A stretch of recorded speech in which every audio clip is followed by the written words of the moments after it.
So you were like a baseball player. You played in high school and stuff like that. Did you go to college and play baseball? Yeah, actually, I had a scholarship out of high school to University of Miami. So I played there 1 year as a freshman, and then I wasn't playing at all. So then I transferred to a junior college in Miami, Miami-Dade. So they wouldn't even let you play? No. Why? Because you weren't good enough for the team, right? Yeah, I was bad. And all right. Wow. Were you a good hitter in college? I was, no, not really. I was okay. Okay. I mean, I had power and batting practice, but in the games I didn't do much. All right, so listen to this. Okay. So you get out of college.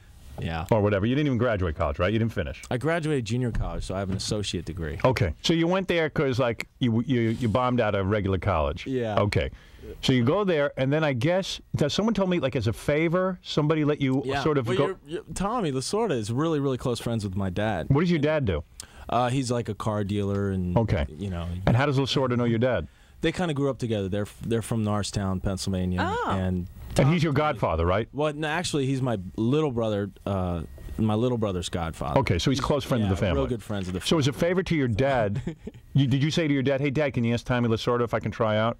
Yeah. Well, what happened was, again, I wasn't getting any exposure, at all. And Tommy, obviously, with his connections, he said, "Well, I'll have the Dodgers draft Mike as a favor, and it looks good on a resume. Like if you go to a school, like I could go to University of Florida, right? Be a coach or something. Yeah. Well, they'll say, yeah, you've been drafted by a team, so we'll give you a shot to play. Oh, I see. It's kind of like a calling card. All right. So like you really wanted a shot because you felt, hey, maybe I am a good baseball player. Yeah, I had the dream. You know. You had the dream. Yeah. But even though you sucked in college, you kind of knew deep inside, like if you put your mind to it, you could be good. Yeah, I mean, I knew I had some talent because I would go to, knowing Tommy, I would be bat boy and stuff for the Dodgers when I was a kid, and I would hit in batting practice, and I would hit home runs and out of the park, and I'd be like, I can do this like the regular guys. Were you getting nervous when you played? Was it a psychological thing? Yeah, you would get nervous. Definitely. So something was holding you back. Definitely. Okay, so let me understand something. So Lasorda says to you, all right, kid, because I know your dad, I'll let you try. But meanwhile, Lasorda probably thinks you suck too.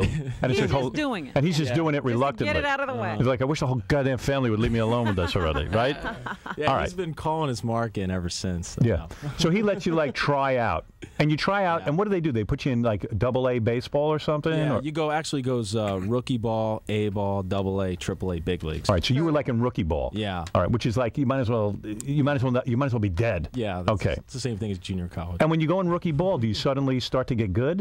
Yeah, what happened was I bounced around a couple of years and I didn't do much, and then all of a sudden. Did they pay you? So you did the AA, AAA my first route. contract was for $850 a month. Oh, but let me tell you something. That's a lot of money considering they didn't even want you. That's good money, yeah. So Tommy basically got you a job for $850 a month. It's almost like being on welfare. Yeah. Because it's a giveaway job. It's like a gimme job, like you do it for your friends. Yeah, and then you figure, at that age, I was like 19, 20. I was like, you only have one time in your life to do it. I might as well try it, have fun with it. Right. You could always work later. Right, yeah, of course. All right, so you then. How do you get over the psychological thing, though, that he's having?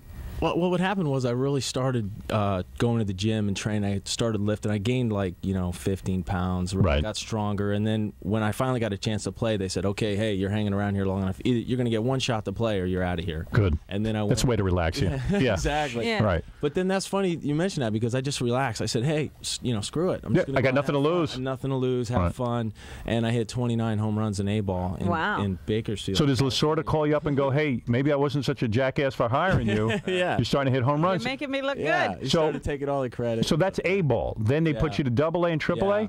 And then in AAA? Yeah, exactly. Then what happened was I went to Mexico. I played winter ball, which was a big lift because I played against a lot of guys that played in the big leagues. And then next year I went AA, AAA, big leagues in 1 year. Wow, in 1 year. Cool, yeah. And you start playing for the Dodgers, and all of a sudden you become this great player. They even say that about Michael Jordan, because Michael Jordan wasn't so great when he first started. Yeah, it just was the classic late bloomer. Just got and it's a confidence thing because once you get to that situation and you can do it, that's half the battle. So then you're at the Dodgers and they realize how great you are, and people are coming to watch you play, and they offer you $80 million for 7 years. $80 million, and you say. How do you say no? You say no. Well, how do you say no to that? How do you say? Really. It was a lot more complicated.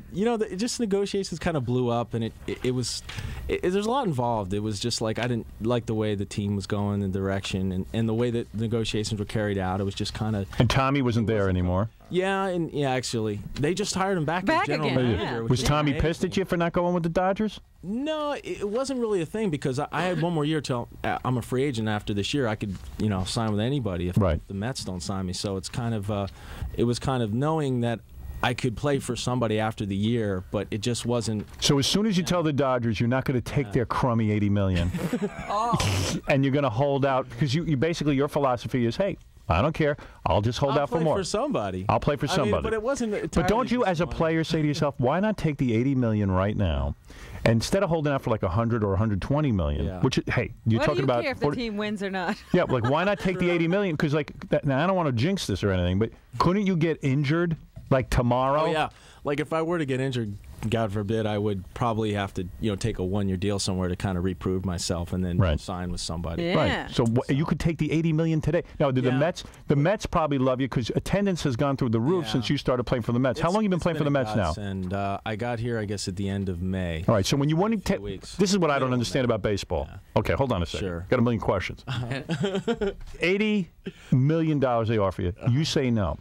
So instead of just keeping you there to play and keep drawing big crowds, they say, hey, you're not going to take our $80 million? Screw you. We're going to trade you to – where'd they trade you to? The Florida Marlins. Okay. Like, hey, we're going to put you in hell. Yeah, right. Pretty much. They put you to the Florida Marlins, which I don't understand. Like, why not just keep you there and play out the rest of your contract? Well, because then they would lose me if I were to sign with someone else at the end of the year and not get nothing for me. Oh, I see. They sold you to the Florida Marlins. Basically traded me for like 4 guys. Wow, cool. Does that feel good? Yeah, and then I think the Marlins traded me for 3 guys, so I've been traded for 7 guys. Wow, so you're worth 7 guys. I guess. Like one of you is 7 guys. But like I said, I mean, it was a matter of, I'd done pretty well up until that point. I had a good contract, so it wasn't just. I mean, it's hard to explain to people. It's not just the money, but there was a lot of other things. It is. Sure it is. So actually, it's a better situation because I ended up here. Right. Where else do you say in your life you get to play in the prime of your career in Los Angeles and New York? So the Marlins traded you to the Mets. Yeah, they were completely just downsizing everybody. I mean, they were getting rid of everybody. So you don't get any more money from the Mets. They just have to keep paying you. But the Marlins got a couple of players from the Mets. Yeah, exactly. Okay. So now you're with the Mets, and attendance is going through the roof. It's been unbelievable. Have they offered you any money to stay with them? They're talking about it, but I'm just going to see what happens. Do you think they're going to give you the 100? What do you want, 120? I don't know. I don't know right now. We're just trying to see.